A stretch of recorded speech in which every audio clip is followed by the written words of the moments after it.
Okay, now I can screen share. Perfect. Here we are. So we are Jen and Ashley, and we are going to talk about simple steps for health success. Before we go into it, we're going to talk a little bit about ourselves, why we know what we're talking about, why you should trust us, what our experience are. And then we're going to talk a little bit about why the tips work, the science behind them. We're going to go into 6 tips. And then if you have questions, we can answer them live. Otherwise, we're going to talk about just very quick, a few ways you can work with us if you're interested in it. And then that's it. Throughout it, we're going to have a couple of fun giveaways. And yeah. Awesome. All right. So I am Ashley, and I am a mom of 2. I have a 22-year-old and a 4-year-old. So I just put it out there. Yes, I started over. I started again so that it's not awkward. And I have been sort of involved in health and fitness most of my life. You know, I played lacrosse growing up and was a swimmer for a long time.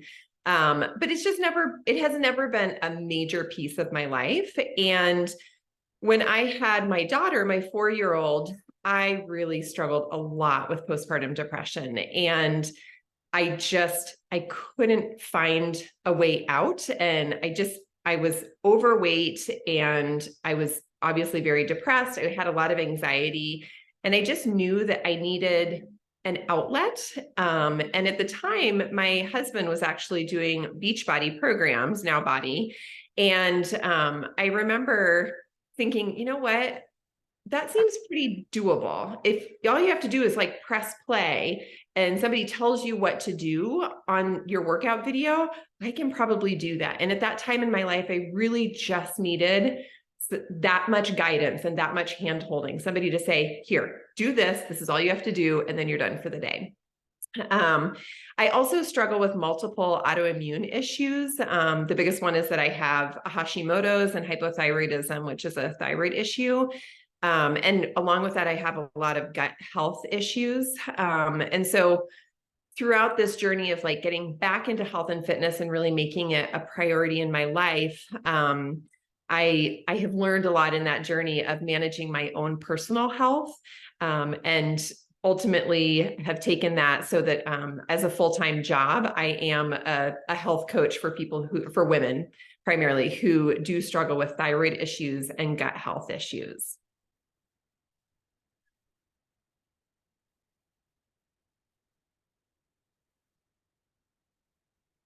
Oh, I think you're on mute.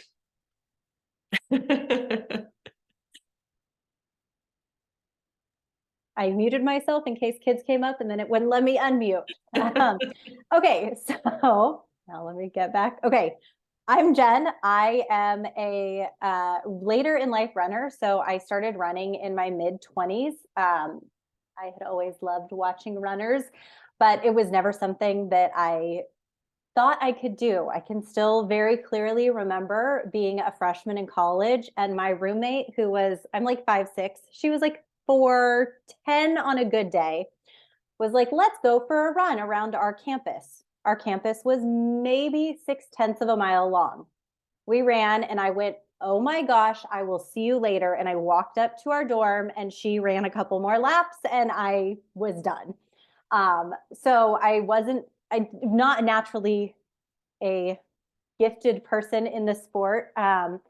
And so kind of through my experience with running, I really was, and weightlifting, had been able to change a lot of that body image stuff that I struggled with. I never was overweight. I never should have had, and like there was nothing ever wrong with me. But in my mind, I thought that I needed to lose weight. I needed to be thinner, that the way I looked wasn't good enough. A lot of that, right? And so through running and through starting to actually lift weights and think about what I was lifting and think about how far I was running and all of those things, I have really changed the way that I think about my body as to, there's a book called Instrument, Not Ornament. And I think that that is a really good way to think about it. Like your body is an instrument. It's made to do something. It's not made to be an ornament. It's not made to be something that's looked at. And so that definitely has something that I found through running.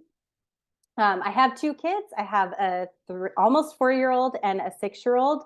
And when my first was born, I was teaching full time, and I had just started to dip my foot into this thing like run coaching, and what that might look like for me. And I was also working with a personal trainer. And so I would get done teaching, pick my daughter up from one daycare, drive to the gym, drop her off at another daycare so that she could do it, try to squeeze in an hour workout with my trainer or at one of the classes that I like to do that my trainer was the lead for, pick my daughter up, get home, give her dinner, and put her to bed. And that was like 3 days a week what we were doing.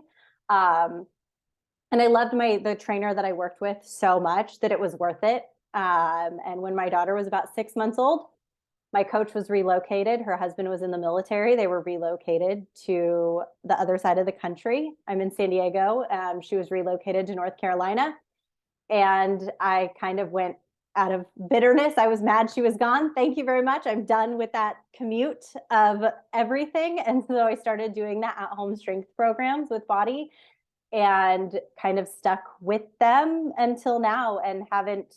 There was no change in the way that no negative change from working with a personal one-on-one trainer to doing these programs at home.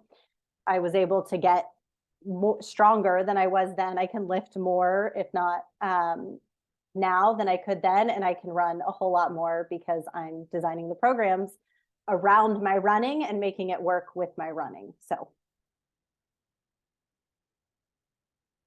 So the why behind kind of follows a combination of studies in fitness and in habit building.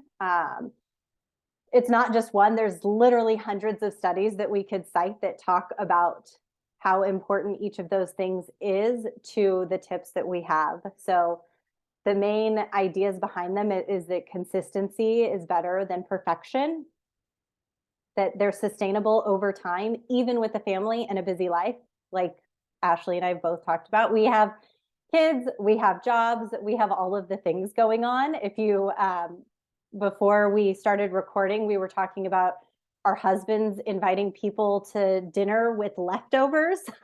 So we have all the things in life happening. And it's really important that whatever you're doing for your health is sustainable over time, that there's some flexibility in that because it needs to be sustainable over time, and that there's variety, because if you get bored, you're probably not going to stick to it long term. Do you take this one, Ashley? You want me to? Yes, ma'am. Okay, so tip number one is really the idea that it's important to focus on adding something before you focus on what you're losing.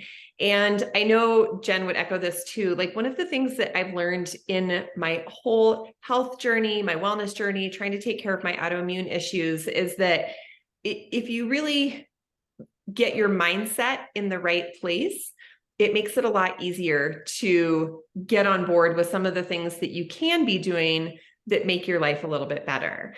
So here we just put a couple of examples, 5+ servings of fruits and veggies. If you realize that you can actually eat a lot of fruits and veggies, I actually just did, I think, a reel on this today where I'm like, I actually eat more now that I know how to eat than I did previously when I was still feeling overweight. I was struggling with, the health issues, but I realized, gosh, I can actually add more, and that makes me feel better.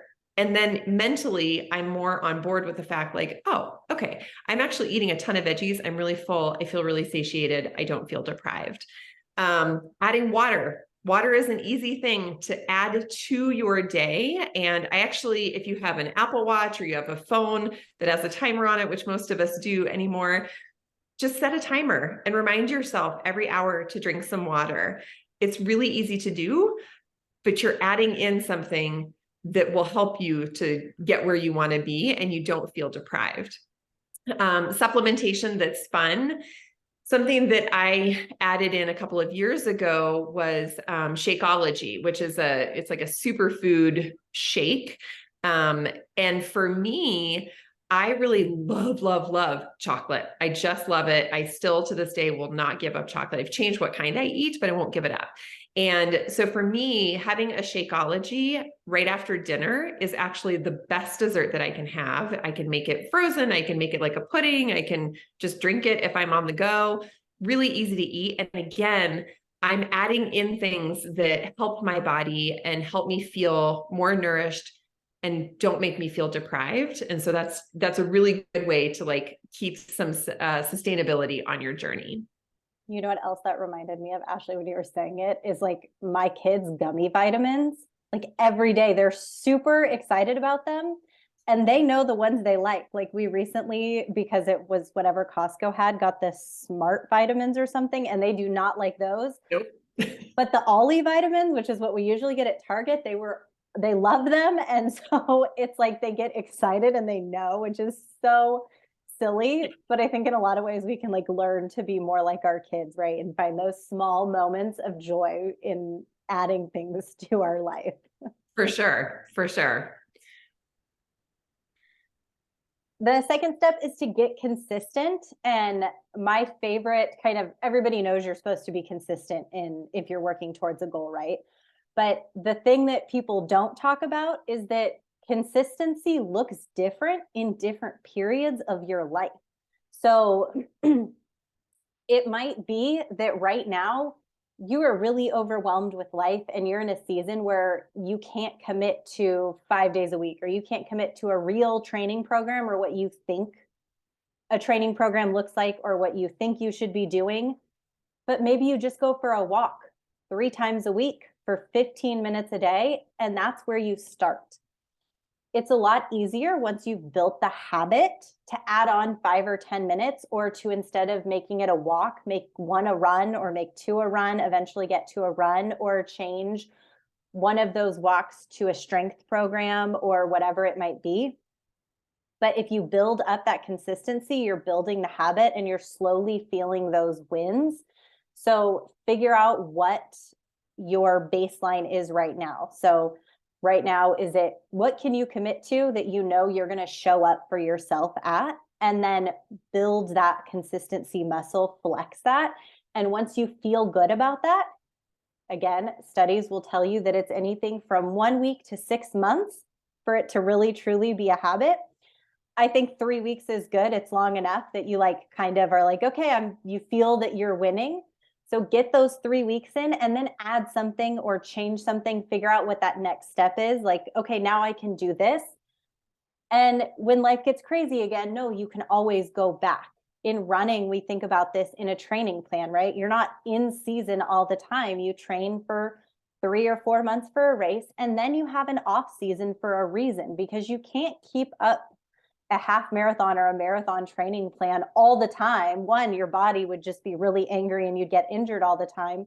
But two, you'd also mentally burn out. You wouldn't want to go for the long run anymore. So just make sure that you're doing what you can for the season of life you're in, but consistently show up for yourself. I love that, Jen, because so if you follow me on social media, you will know I am not a runner. If you follow Jen, you know that she's like a marathoner. I marathon my life. I don't marathon on my feet. But what's so cool about all these steps is everything she's saying that would apply to a runner applies to a mom, to somebody who's working full time, to anybody. That's why these steps work, because it can really apply to anyone, and it applies to your life too. Being able to be consistent, small little bits over time, it definitely adds up, which is really great. It's so funny how much fitness and life they all have in common. Owning a business, like whatever pocket you're talking about, it's generally the same big ideas. It's how you apply it. Yep, for sure. All right, step 3 is find what you love. So if you're really trying to be consistent, it is super important that you find what you love. And sometimes that means stepping out of your comfort zone just a little bit, whether that's with food or with a workout, trying different things and being adventurous. And, you know, I used to really dislike broccoli as a little girl. In my later years, I've learned to really love it. And now I eat broccoli probably 5 times a week. So it's, you know, I think you just have to try and be brave and step out of your comfort zone. But, you know, when you're looking at a workout, for example, there are lots of different things that you can do and that will help you with that consistency. So weightlifting and strength training is something I really, really love. And for me with autoimmune issues, it works extremely well because I can't do a lot of the cardio, but I've been able to find that my body responds well to strength training. And therefore I'm better about being consistent in keeping my workouts going. But there's just a bunch of options there: yoga, spinning, running, swimming, a little bit of everything. You know, you don't have to always do the same thing every day. You can pick and choose for something that's interesting to you. And the same thing applies for nutrition. Just really figure out what you do enjoy, have those things on hand, step out of your comfort zone, but really enjoy what you are eating, enjoy how you are working out and moving your body, and it will help you to be more consistent over time. The broccoli made me laugh. I hated it as a kid too. Yep. My parents used to get us to dip it in broccoli or in mayonnaise. In mayonnaise, yeah. Yep. I have my daughter dip it in blue cheese dressing and she loves it. So I feel like blue cheese is better than mayonnaise. So Ashley touched on this a little bit about at the beginning about how important the mindset is to it. So thinking about your mindset and being really kind of aware of your thoughts, it takes practice to train yourself. I am still working on this one, especially when I'm in the middle of the suck, like when I'm in the middle of the thing and I'm like, feel myself spiraling. I'm still working on getting myself to step back and change it. So if you tell yourself I wasn't supposed to eat that, so I'm going to just start on Monday. I heard somebody say, if you had one tire that was popped, would you just pop the other ones? Well, no, it was one thing that you did, right? You ate a bunch of ice cream that probably wasn't good. It doesn't mean you need to go off the rails for the rest of the weekend or the week or whatever it might be. Or if you missed a workout, it doesn't mean you just skip the rest of the week and try it again next week. It just means that you missed one workout. So change the story and what it means, because you're the one that's giving it meaning. The fact is that you missed a workout or you ate something that you're going to regret. When I recently went to Mexico, and on the last night, there was a big party and I definitely overindulged. And it was not, I knew it's like right away, I was like, I shouldn't have done that. I'm going to regret this. But it didn't make it mean anything because it didn't. It was just that I overindulged and that was that. So think about your mindset for whatever the thing may be. Today, I had a long run that was terrible. It was terrible. So many things went wrong on it, and I won't go into the details. But as I was in the middle of the run, I was trying to think about why it felt so terrible to me. And I was able to not think, well, it was terrible because it's terrible and I'm not a good runner and I should just stop doing this. I could think about why it was hard because of all these different actual reasons. I was doing it at a time in a day I don't normally do it. I wasn't doing it with the group I normally, like all these things. And then I started to feel better because I changed my mindset and how I was thinking about it. And I was able to finish it instead of giving up halfway through and calling an Uber to go home. So really think about what your mindset is and how you can choose your story for something that's better, for something that's going to serve you better. Something that I've been working on this year is the word or the phrase, I'm learning. I'm learning to do better. I'm learning to do differently. I'm learning this new way of life. I'm learning. And it helps you to give yourself a little bit of that grace without giving up and without saying, forget it, I'm going to pop all my tires. It's really just saying, I'm learning. I'm learning how to balance this and that. I'm learning how to put a new workout routine into my life. It's okay. We're looking for consistency, not perfection. If you've ever heard of growth mindset, that's exactly what it is. The I'm learning is huge there. Like it's making me better, right? All right. So step number 5 is listen to your body. So as we have sort of touched on, we all lead busy lives, and I'm sure you all do too. There's families, there's work, there's hobbies, there's all sorts of things. And it's really easy for us to sort of push aside and to push through. And I know I'm definitely guilty. I actually just had surgery a couple of weeks ago, and it was very, very hard for me not to work out because it's become such a habit. And it was not something that I could do. It was so important for me to learn, right? I was learning in that season of my life, that I have to tune into what my body is telling me. And so as I started slowly getting back into some gentle workouts, I remember one morning I was like, whoop, I felt that did not feel good. And I pushed a little bit too hard. So it's important to, if you want to succeed, you have to step back and listen. And again, it's not quitting. It's just saying, my body, my mind, my attitude towards this is telling me I'm not ready to do this, or, I'm struggling with this particular workout today. It's okay. Listen to what your body is telling you. I put here on this screen too. It's not about what's on the scale. It's really a whole health and nutrition and fitness journey should be all about feeling good, feeling amazing, feeling strong, feeling balanced. And if you aren't feeling those things, it's okay to tune into your body and say, what else could I need? What else am I missing? And either change some things up or add something new. But just always be listening to yourself and pay attention to what your body's telling you. And to trust it, right? Don't say like, oh, it's just because whatever reason, right? Like on my run today, it wasn't like, oh, I feel bad, I'm just gonna do this anyways. It's okay, I feel bad, so why? And kind of get curious about why you're feeling a certain way instead of just, it's fine, I'm just gonna keep going. Like I need to do this. I need to keep lifting this weight because that's what I've lifted before, because that's when you are gonna get injured and you're gonna stop showing up. So the sixth step is find community, whether it's in person or virtual, whatever the case may be. I mentioned that I usually do my Saturday runs with a run club. Spend time with women or people who are working towards the same health and fitness goals as you, or who at least understand what you're working towards, what you want.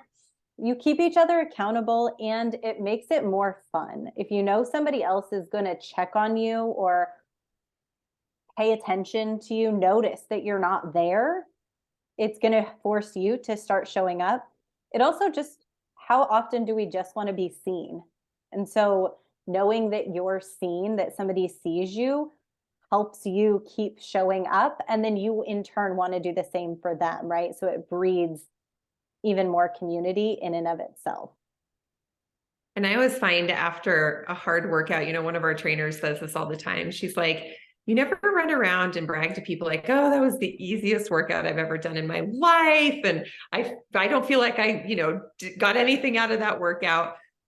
But if you have a really hard workout, it's really fun to talk to other people who are like, yeah, this particular thing was tricky for me, or I was able to go up on weights compared to last week. It's really fun to compare, and not that it's comparison for like competition's sake, but being able to just banter that around with each other. It's no different than like, oh my gosh, I saw, whatever a popular TV show is. I saw Yellowstone the other night and oh my gosh, it was so good. Like you want to talk to people about Yellowstone because it was a great show. So finding community will help you to find success in your health journey, so that you can keep going over the long term. How often do you go to an in-person class and you just like complain about how much the trainer sucks? Not because the trainer actually sucks, but because it was really hard. But then you bond with the person next to you. Like I can remember being at Orange Theory classes and looking at the person next to me during the weight section and just shaking our heads like, you've got to be kidding me. I also want to say in the community section that not all communities work for everybody. And just because you might try something and it doesn't work for you, it doesn't mean that all communities won't work for you when it comes to health and fitness. So it can be really scary to put yourself out there, but keep showing up and try different ones. It's okay if one didn't work, but just try somewhere else, try a different group or a different place or a different whatever. I know that some communities are more inclusive than others, and some groups might be more your style than others. Ashley mentioned that she's not a runner and I am. So we might, be in different places, we also have found where we intersect really well together, which is why we're here. But for you, it might be different. So keep trying and keep showing up till you find a place that really fits for you and speaks to you.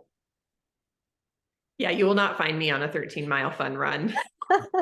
Never in my Want life. to do the 50K in January with me? Never. 5K is my max. All right. So I think overall, it's so important. Hopefully you've heard this message throughout the presentation that really consistency over perfection is really what it's all about. You will have mistakes. You will mess up. You will have times where, again, I mentioned I had surgery and I'm about to have another surgery. Like, you can't always hold the same ideals for yourself. And that's why looking at some of these tips for success of being able to find things that you love and being able to, adjust your mindset or be flexible, it's super, super important. We have a friend that says this all the time, and we hear this a lot in our coaching community, that a little by little, a little becomes a lot. You'll be amazed that, sometimes people say, oh gosh, I, felt so great. I worked out and I went on this really great cleanse and I lost 10 pounds in a month. But then 3 months later, you talk to them and they're like, oh, I gained all that back and I'm not feeling very well. The key to success is being able to do a little bit each day by listening to your body and doing things that you love, eating foods that you like. And before you know it, 6 months will have gone by and you have healed gut issues. You have gotten stronger. You are running faster, whatever your goals may be. It's those little consistent steps over time that will actually get you further. It's not about being perfect all the time. And that's not an ideal that you'll ever attain. So we love this idea of consistency over perfection, and that will definitely get you to success. I can't remember what podcast I was listening to in the last week, but they said like perfection is the worst standard that you can set for yourself because you'll never meet it. So why would you ever set a standard that's impossible for yourself? So be more specific than perfection, right? What is that? Are you doing 15 minutes 3 times a week? Are you doing 30 minutes 5 days a week? Like whatever it is, get there. All right.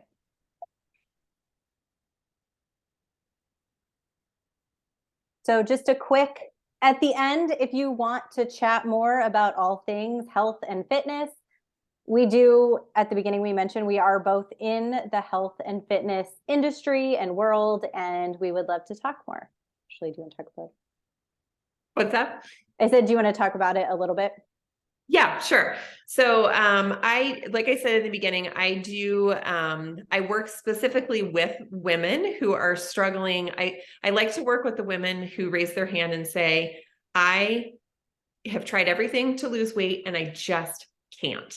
And there's usually a couple of common themes there. And so I love working with women to sort of get to the bottom of where their struggles lie. And it's typically a combination of fitness and the right nutrition. And so I help develop plans for you, for what your life looks like, that it fits into your world, your life, your family. I love working with women who have families and they decide that they want to eat a different way in order to help themselves feel better, but their families are still eating gluten and dairy and all the things, and they don't know how do they cook for themselves and their families. I've got that all covered. So I love helping women to just figure out how these 6 steps really fit into their lives and that they can see success with their health, with their fitness, with their nutrition. And I do have group coaching. I have one-on-one coaching as well. And so happy to answer any questions either now or we can take that offline. But would love to talk to you more about it if you're curious. And I am a run coach. That is my full-time gig. And so I offer custom run coaching as well as group coaching and pre-made training plans for runners of all levels, whether you want to build up just to get consistent in your running because you can't run down the block and you're not sure what the next step is, all the way up to you want to qualify for the Boston Marathon and need help doing that in a way that's going to keep you healthy and not running 100 miles a week and getting that strength training portion in because that is what's going to help prevent injury and get you faster. Thank you so much. If you guys have questions, we have about 5 minutes left on Zoom. Otherwise, and we have to do giveaways too. So we have two people left. So we I think actually we had can do it. 3 prizes that we wanted to give away for people who were able to show up live. So Katarina and Liana, you guys will get a gift from us. So we'll reach out to you and get your mailing information. And we have a fun little goodie bag with all sorts of some of our favorite products and some sports gear and some different things. So we'll get those out to you. So we appreciate you being here as well. And yes, now questions. I don't have any questions, but I just wanted to say thank you so much. Absolutely. Absolutely. Hopefully these tips are helpful. Like Jen said, these are tips I use for my life, literally every day. And I actually haven't been so good at them. So it was fun to work on this project together with Jen, because I'm like, I've got to get back. I've got to remember that it's these tips and this mindset that helps me to be successful. So hopefully it's helpful for you too. Perfect. If you have any other questions or anything comes up, you want to chat more, you have the person, whoever, me or Ashley, that invited you. You should have our contact info. Thank you so much. I'm going to stop share and the recording.